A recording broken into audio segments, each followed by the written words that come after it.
Sunday. It is a fantastic day here in beautiful Omaha, Nebraska. Hanging out with some buddies of mine. Got to take the wife out on vacation, so we're having just an absolute blast. But excited to be with you guys here this morning. We have such a tradition for Sunday morning live streams that I just couldn't break the tradition. So I wanted to make sure that it's still available to answer all of your real estate queries and questions. But I hope you guys are having an absolutely fantastic weekend. But yeah, you had the rare opportunity. You never know how you're going to meet people, and so it's been an awesome thing to be able to come hang out with some folks that the last couple of years, and come to the Burkshire event, which has just been such an awesome time, such an amazing opportunity, and had just a great time with a lot of people. I'm sure, like most of you guys know, and most of you guys are such cool people that we've met at different speaking conferences and things like that. But yeah, what an amazing time to just be able to get together and hang out with some folks, and just I don't know, talk about everything. So talk about business, talk about real estate, talk about all that stuff. Ninja Vanish, good to see you this morning. Wealth Building Journey, good to see you. Kip SOS, good to see you. Hyder, good to see you. Hyder, I saw that video that I sent you, and I was just like, oh man, Hyder's gonna crack up on this thing. I was laughing so hard. So, you guys probably don't know this, but I actually got to, I was actually finally able to get a car that it's a big unveiling to get an amazing vehicle, $175,000 super car. So I wanted to show that to you guys because it's pretty stinking awesome. There it is. That's what 175 grand looks like. That's $175,000 12 passenger Mercedes van. Holy Toledo, who would pay $175,000 for that? Isn't that absolute insanity? But they did. It's crazy. It's true. But yeah, the Berkshire event was absolutely fantastic. It was amazing getting the chance to see the good old Oracle of Omaha, be able to sit there and spend time watching Warren, and it's what an amazing event. Just an amazing event. They really know how to put on great events for people. So that was really super cool. I think I'm actually going to hop up into the vehicle here. That is if it were unlocked, but it's not unlocked. And it's not even that bad of a neighborhood, but I still lock the doors. So yeah, unbelievable. But what an amazing event. I think the big key that they kind of take away from it is, and this is one of the things that I always want to share with you guys, is it really matters how you run your businesses. And if you look at Berkshire and all the success that they've had over, literally Warren bought Berkshire in 1965. And so you look at it and it's basically 60 years later, excuse me, and what he's turned that amazing business into. Just absolutely fantastic.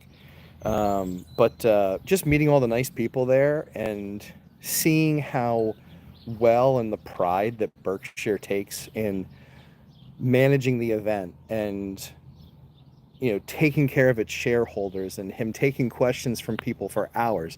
I mean, let's not forget, this guy's 93 years old, turning 94 in a few months, and he's just sitting there, just taking people's questions. And it's like, what an amazing guy, what an amazing organization he's built, and every person more impressive than the next. And it was just an amazing experience. So one of the things that we always talk about, network being your net worth, that was one of the cool things about this was kind of a friendship that for me, it started in the last couple of years. It was largely due to the brand, because otherwise we never would have met. And so being able to do this is just such a blessing.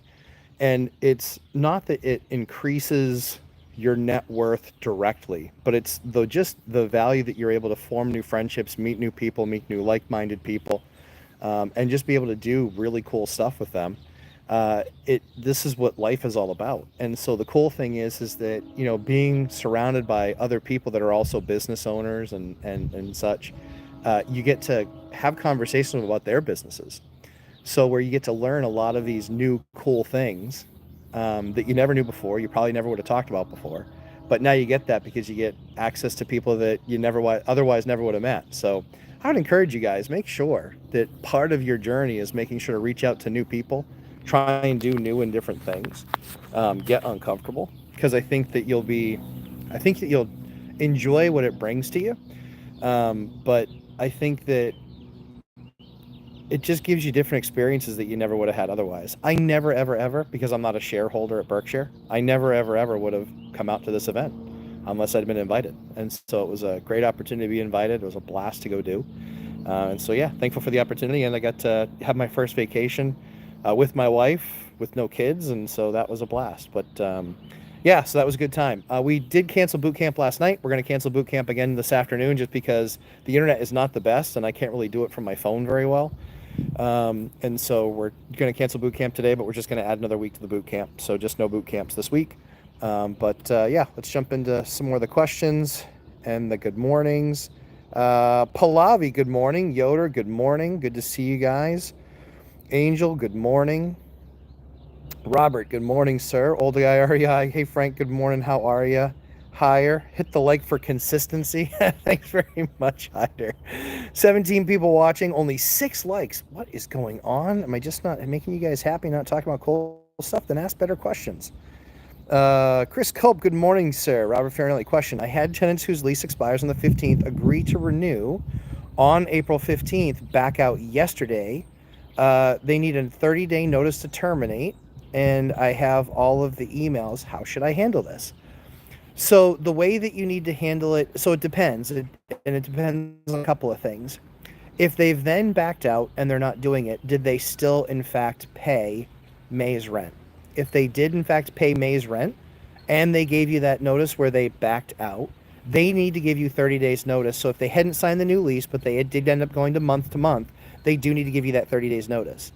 So if they've given you that 30 days notice and they've paid the month of May, then what I would do is I would let them know, I would get an ad posted and I'd start advertising that property right away. If they didn't in fact give you that notice, or they didn't in fact pay the rent, if they didn't pay the rent, I would be serving them with a demand for rent and a notice to quit. And or I would have a conversation with them and say, hey, I need you to still pay the rent. And if you don't, then I need to serve you with a demand for rent and a notice to quit. Then let that eviction process follow suit and have that go down that road. If for some reason that they haven't paid that rent, or after you have that conversation with them, they still haven't paid rent. If they have just given that notice, then you just let them know, all right, sounds good, and then post the ad, and then I would be marketing the property right away.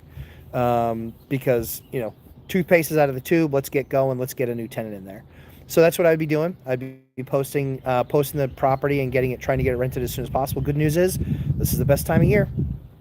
It's the best time of year to get your place rented. So that's what I would be doing. That's the best bet. That's the safest way to make sure that you're maintaining that capital, and that you are in a position to get your place rented again. It sucks when tenants do that. I get it. So there is that like twinge feeling that you get where you're like, dude, why didn't you just let me know that you weren't going to renew? And it's like, what exactly changed in 2 weeks? I'd probably like to understand what that, at least say, hey, could we just have a quick conversation, just understand why they changed their mind, unless they already told you.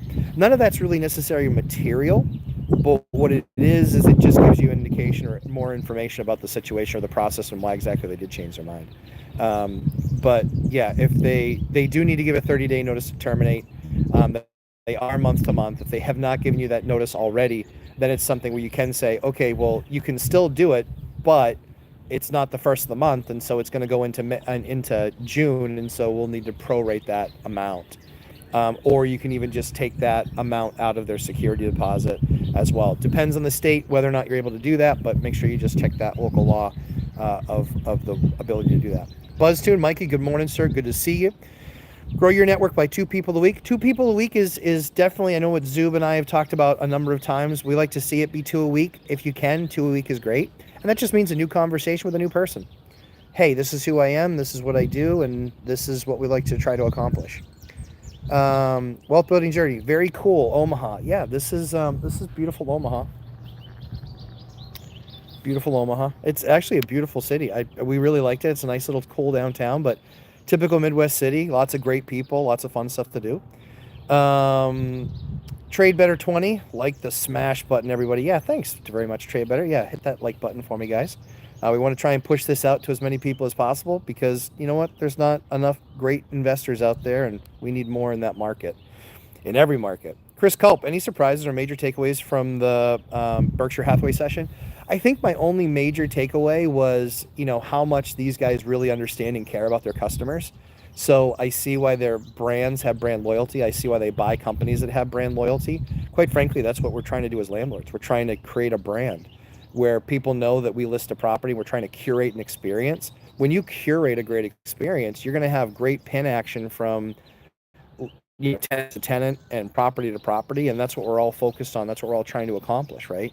So we want fewer renewals, we want renewal rates. These are all the things that we're all shooting for, and so that's what gives us that. So Berkshire's attention to detail was fantastic. How they hosted the event was amazing. All the great brands that they own. There were some there that were brands that I didn't know that they owned, so that was really cool. But they own a ton of everything. But I think what you could tell that the DNA was the same through these companies is that Warren kind of trusts the operators, and that they really empower their leadership. And maybe that's all external, but that's at least what it looks like from the inside. So my big takeaway was Warren still doesn't have a crystal ball and can't tell what the market's going to do. So just like what we talk about is we have no idea what rates are going to be. We have no idea what the market's going to look like. So what's our focus? Our focus needs to be one thing: control the things that we can control, which is understanding what the numbers are in the present. What are they in the present? If you keep on trying to get into fortune telling and figuring out what the future is going to look like, you're largely going to lose. You're going to look like an idiot crash bro that for 3 or 4 years has been telling us market sucks, market sucks, market sucks. It's crashing, it's crashing, it's crashing. You know what? You know what's happened? Every single year I've given myself a 6-figure raise because rents have gone up that much. And I don't need to set the rent number. The market sets the rent number. All I do is say, hey, this one over here, which is a lot like mine, that's $1,700. Now my rent's $1,700. I'm just trying to keep up with the market because I can give them a better experience. So the question is, is it the market raising rents? Yeah, that's how the rents get raised. I know all the trolls out there are going to say, well, yeah, but you're the one at the end of the day that raises them. Yeah, because we have cost increases. Insurance costs more, water costs more, sewer costs more, electric costs more, heat costs more. All that stuff costs more. And in some of our units, that stuff's included. So one of those things to just watch. But yeah, I think overall from the sessions with Berkshire, always a great question from you, Chris. I thought it was I think it's a first-class organization. I love the way they run their organization. I love the fact that they curate experiences on every single level. And they do something special for their, we do stuff special for our tenants, but they do pretty cool stuff for their customers. So I thought that was pretty cool. Flavio, good morning, sir. Good to have you here. Robert Fiornelli, they paid May, but notified me May 5th. So do they owe me June? I'm pissed because I missed college students. Yeah, college students are going to be a little bit tough. That's where I would just make sure you're coordinating with them and getting them, on it right away to start doing showings. At the end of the day, the 30 days notice, it depends on what your lease says. If your lease says 30 days from the 1st, then they would owe you June. If they give you 30 days notice from May, but their lease doesn't say that, then you might have trouble collecting the rest of June, if that makes sense. So you might get a few days of June. But your most important thing is getting out there, getting marketed, getting people through that unit right away, because then you have a much higher chance of having that thing rented for June. So that's where my focus would be. So like I said, I get that it tweaks me too. We had somebody that did that, but then they didn't pay in April. So they got eviction papers, and then they defaulted. So now they lose. The Yoder. I have a 6-year tenant that has an agreement to have 2 dogs. Her boyfriend has 2 dogs that he brings by on the weekends. I talked to her and said it was a violation, and she ignored me and had him over again. Termination time? So we don't terminate right away. That's not a good idea. But we do want to give a formal warning. So if your warning was verbal or via text or anything like that, not good enough. What I would do is I would look in your lease, I would look for warnings or lease violations. What you do is you do a formal process of posting a warning, a formal warning, saying, we spoke on this date, and you then had somebody over on the weekend with dogs. This is now this is a second formal warning that this is not in compliance and is a breaking of your lease. And then when you do that, then at that point you can then, with that being your second one, because what you have to do is you have to do something that's defensible, that when you get in front of the judge says, well, he gave you one warning, then he gave you a second one. Don't with just go, yeah, they move right to eviction, one violation. You can do that if that's how you want to run your business, but for me, I'm always trying to cure it. And yeah, sorry, my arms aren't longer, so if my arms were longer, you guys wouldn't get such a massive face full of face. So for that, I apologize. So yeah, not termination time yet, but definitely something I would be going down the path. It was a 1 year lease, weeks that they could no longer afford the rent increase. Very interesting. Ned talks, good morning. That's pretty funny, Ned. I know you're laughing right now, too. Rich Camino, great morning, Matt and everyone. Great morning. All-nighter hider. Yoder, do you want to terminate their lease? Any incentives to keep them, boot them? That's exactly right, Hider. You're looking at the situation exactly right. We don't need to be fast to terminate. We need to be fast to warn. The idea is to get them compliant with the agreement that they signed. If they choose to still flout the system, then at that point it's okay, now it's time to make the adjustment. So that's what I would do. Yep, wealth building journey, you're exactly right. Put it in writing and show the pattern. That's right. That's why it's you do verbal warning first. I like to do a verbal warning so they make sure that I know that we had the conversation, and then I follow it up with a written warning about that same event. That's one of the keys. You do that about the same event. Then the next thing you do is, then it's just, I'm not talking to you again. I'm just giving you another warning again. Again, it puts you in a position that's defendable when you're actually doing work with the courts, because they are going to ask. You're going to get deemed an unreasonable landlord or a reasonable landlord. Now, again, trying to solve the problem. Problem solving isn't evict. Problem solving is trying to work with your tenants, be reasonable. But I understand 2 dogs, 4 dogs, it's a lot more wear and tear, it's a lot more noise. And then the guest thing, depending on what you're, let's see, show patterns, each week it kind of creates final context. These were inherited tenants, rent by the room. Okay. On April 15th, 1 wanted to leave, 2 wanted to stay. Then May 5th, 1 of the 2 wanted to back out. Okay. I would have a conversation with them and ask them if they are going to find roommates, or if they all are going to leave, or what that looks like. If the final roommate still wants to stay, how to handle finding new tenants. That's not your job unless you're trying to rent it by the room. So that's why I don't rent by the room. That's why I rent all joint and severally liable on the same lease. So if they want to post an ad looking for a roommate, you can allow for that sort of a sublease and still have to validate their credit and their rental history. But yeah, that's where it really becomes up to you guys on what you want to do. But yeah, it's always it doesn't just apply for divorce. Cheaper to keep her. It's cheaper to keep tenants because then you don't have turnover, and then you don't have maybe a vacant month.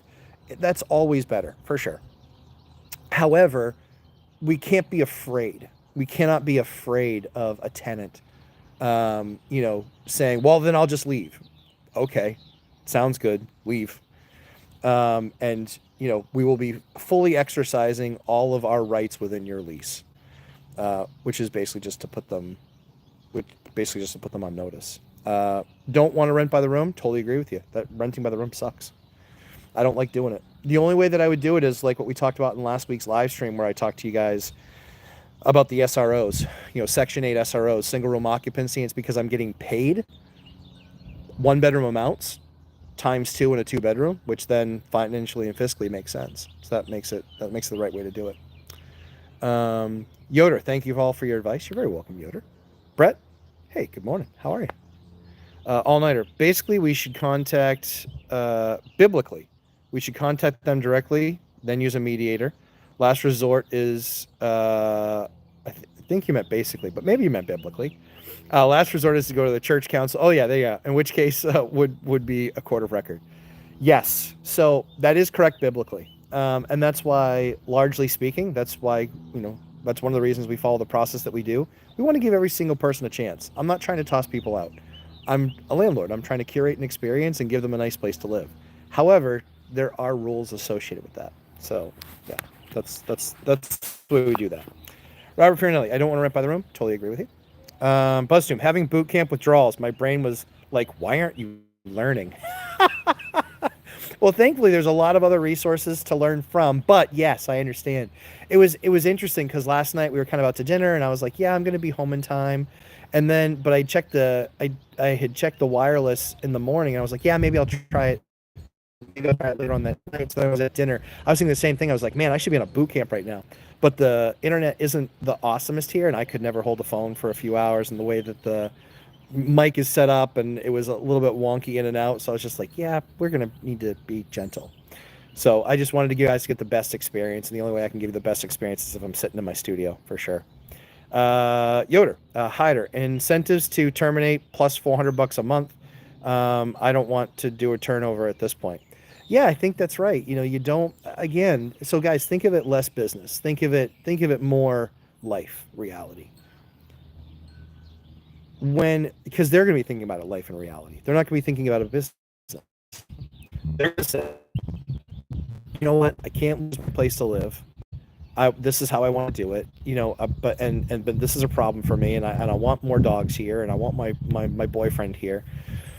Okay, well then here are the options for that. It's an increased cost because we're going to add a person and we're going to add dogs, which is going to up the price, right? Those are all great ideas. Those are all revenue generating opportunities. However, again, at its core, the thing that you want to think about is, do I want any level of turnover? The answer is no, I don't want turnover. So it's doing whatever you possibly can to not actually have that turnover. JNYC, good morning, JNYC. Cash flow is freeing. Man, that's true. Cash flow is freeing. Good morning. Howdy, everyone. Martin Properties, howdy. Good morning, guys. Good morning. Good to spend time with you guys. So we're not going to go too much longer. We'll go in just another few minutes, just because I can't hold a phone for an hour and a half. And I don't really have an awesome place to do that. So, but I wanted to make sure to spend some time with you guys this morning. Hi there. Greetings from Germany. Where are you? Where are you, Beard Man? I'm in Omaha, Nebraska. We just went to the Berkshire Hathaway annual conference, which was an absolute blast. Real good time. All-nighter hider, buzz tune. That's how I feel when I listen to music or watch a movie. I don't want to be all learning all the time, but I tend to do just that. Got to maintain balance. That's so true. It's so true. Yeah, I'm horrible at balance. And it's not just because I'm a big fat guy. I'm just, generally speaking, horrible at life balance. And so having young kids and having a great wife certainly helps me maintain balance. Dave, what are you doing, Dave? I'm not starting again, Dave. No matter what you ask, I'm not starting again, Dave. Josh, good morning. Yes. That's right, Hyder. Good morning. All right. Any questions, guys? We got a few more minutes for questions, and then I'm gonna go spend the day with my lovely wife and some of our new friends. I don't know what's on the agenda for today. We'll kind of figure it out. But yeah, you guys hear all the birds chirping in the background? I wonder is that really loud? It was loud this morning when they woke me up, but it's a good problem to have. I didn't mind it at all. It's actually really cool. Well, if there's no other questions, if you guys are all questioned out,